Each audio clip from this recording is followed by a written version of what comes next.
రాముడు విశ్వామిత్రుడిని అడిగాడనమాట, పురాతనమైన చెట్లతో ఇది ఎవరి ఆశ్రమం, ఇంత అందమైన నివాసం ఎందుకిట్లా ఎవరు ఉండకుండా ఉంది.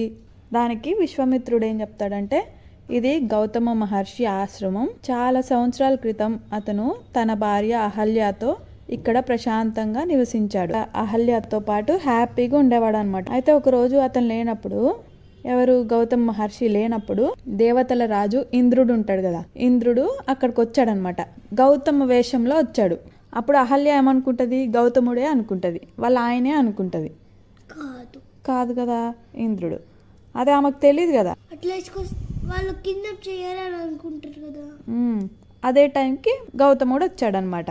ఇంద్రుడు గౌతముడిలాగా ఉన్నాడు కదా. నిజమైన గౌతమ మహర్షి చూసి ఆయన కోపం వచ్చేసింది అనమాట. కోపం వచ్చి వాళ్ళ ఆవిడ మీద కూడా కోపం వచ్చింది అనమాట. నువ్వు ఫెయిత్ఫుల్ గా లేవు, ఎవరైనా వాళ్ళ హస్బెండ్ తోనే కదా ఉండాలి,